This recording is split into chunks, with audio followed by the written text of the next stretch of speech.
Take a deep breath. Seems simple, right? But have you ever wondered who actually makes your lung expand? Here's something surprising. Lungs cannot move by themselves. Every breath you take while studying, sleeping, walking, or even exercising depends on a special group of muscles which are working behind the scenes. So, hello everyone, welcome to Nursing with Priya. In this lecture, we are going to uncover the muscles that power every single breath and discover why breathing is much more important than just air moving in and out. Now that we know that breathing doesn't happen automatically by the lungs themselves, let's understand the role of breathing muscles. These muscles create movement of the chest wall. As the chest expands, the lungs also expand and allow the air to flow inside during inspiration. When the chest returns to its normal position, the lungs recoil and the air moves out during expiration. So the sequence is very simple. Muscle contracts, it creates the chest movement and lung expansion, and the air flows in with the lung expansion and breathing occurs. That's why muscles of respiration are often called the driving force behind the breathing. Not all breathing muscles perform the same function. Some are responsible for normal breathing, while others help during forceful breathing. Let's classify them. Think about your breathing right now. You are probably sitting comfortably and breathing without any effort. For this normal breathing, the body mainly relies on two muscles, the diaphragm and the external intercostal muscle. These are called the primary muscles.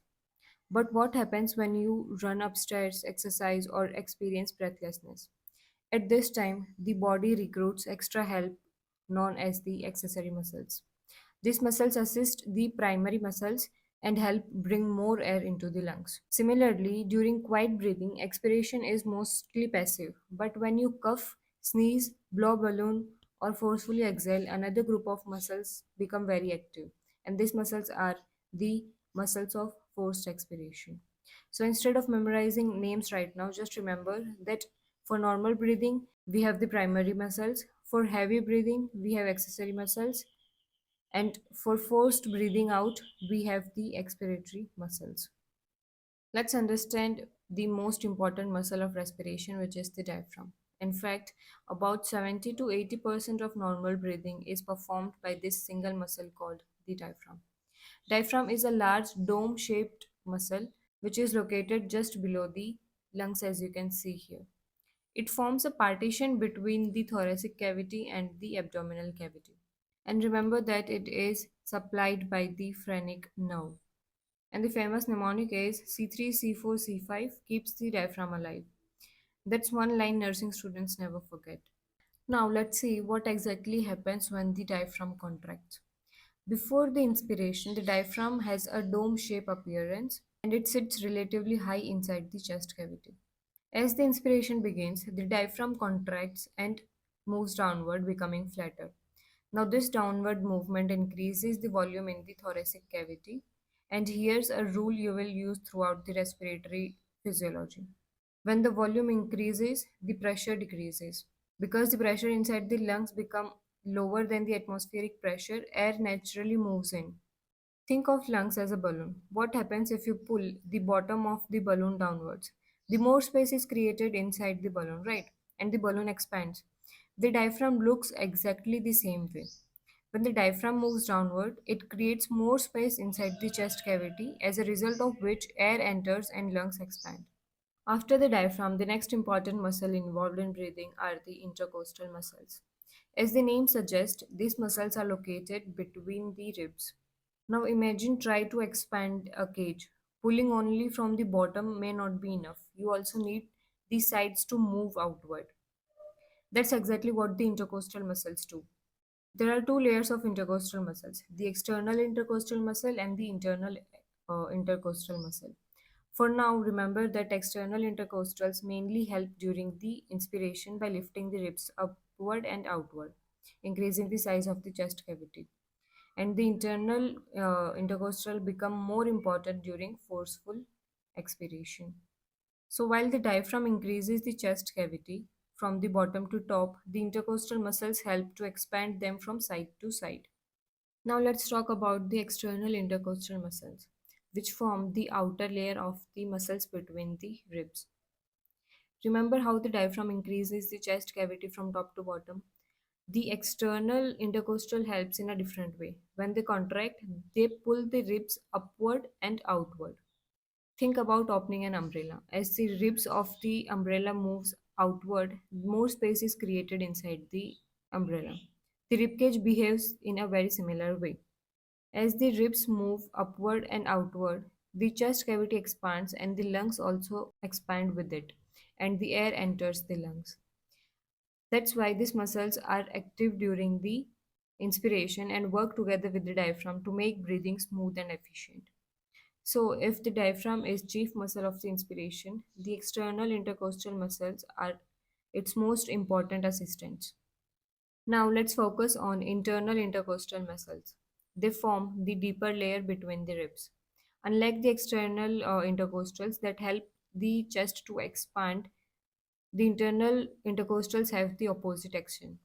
When the muscles contract, they pull the ribs downward and inward. This decreases the size of the chest cavity and helps to push the air out from the lungs. However, during normal quiet breathing, we usually don't need much help to breathe out. The lungs recoil naturally. That's why the internal intercostal muscles become important during the forced expiration, such as the coughing, sneezing, blowing a balloon, laughing forcefully, or vigorous exercises. Think of them as the muscles that help the body to quickly expel the air when extra force is needed. Up to now, we have discussed the diaphragm, the intercostal muscles. But what happens when the body suddenly needs more oxygen during running, climbing stairs, breathlessness, or respiratory distress? At this time, the body recruits accessory muscles. The first muscle here that we have is sternocleidomastoid muscle. It helps to move the sternum upward. Next we have are the scalene muscles. They help to elevate first and second ribs. Finally we have the pectoralis minor. These muscles help to pull the ribs upward when the shoulders are fixed. Together these muscles increase the size of thoracic cavity even more, allowing a larger volume of air to enter the lungs. Now let's move to the muscles involved in forced expiration. Normally, expiration is a passive process, but when we need to push out air forcefully, such as during coughing, sneezing, blowing a balloon, or vigorous exercise, the abdominal muscles contract. And when these muscles contract strongly, they compress the abdominal content and the intra-abdominal pressure is increased. This pressure pushes the diaphragm upward into the thoracic cavity. As the diaphragm moves upward, the pressure inside the lung increases and the air is forced out more rapidly. So remember this simple sequence. The abdominal muscles squeeze and push the diaphragm upward and help the air to expel forcefully from the lungs. So if you see a patient using the abdominal muscles while breathing, it often indicates increased respiratory pressure or respiratory distress. Now let's bring everything together and compare the inspiration and expiration side by side. During inspiration, the diaphragm contracts and moves downward, while the external intercostal muscles lift the ribs up and outward. This increases the size of the thoracic cavity. As the chest cavity expands, the pressure inside the lungs falls below the atmospheric pressure. So, air naturally flows into the lungs. But during expiration, the opposite happens. The diaphragm relaxes and moves upward.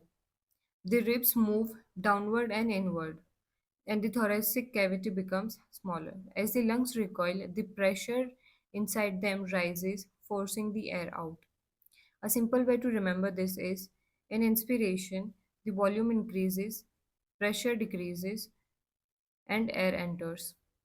While on the other hand, in expiration, the volume decreases and pressure increases, moving the air out. Before we finish this topic, let's do a quick revision of all the muscles of respiration. The diaphragm is the primary muscle of breathing. When it contracts, it flattens and moves downward, increasing the thoracic cavity, allowing the air to enter the body. The external intercostal muscles help in inspiration by lifting the ribs upward and outward, helping the chest to expand even further. In contrast, the internal intercostal muscles are mainly active during forced expiration. They pull the rib downward and inward, reducing the chest volume and helping push out the air. When the normal breathing is not enough, the accessory muscles such as sternocleidomastoid, scalenes and pectoralis minor, joined to lift the ribs and sternum upward. This happens during exercise, breathlessness, or respiratory distress. Finally, the abdominal muscles help in forceful expiration by increasing the abdominal pressure, pushing the diaphragm upward, and expelling the air rapidly from the lungs. So, memory trick which you can use to remember the movement of diaphragm is when the diaphragm moves upward, air moves out, but when the diaphragm moves downward, the air flows in. Let's do a quick quiz and see how much you have learned from this lecture. Pause the video right now and comment your answers as 1, 2, 3 in the comment section. So the first question that we have is, what is the main muscle of inspiration? The correct answer is diaphragm. The second question is, external intercostal muscles help in which process? The answer is inspiration. Third question is, accessory muscles are mainly used during which condition? The answer is respiratory distress. So, how many did you get the correct? Comment your score below and let's see who got the perfect score. That's all for today. See you in the next lecture.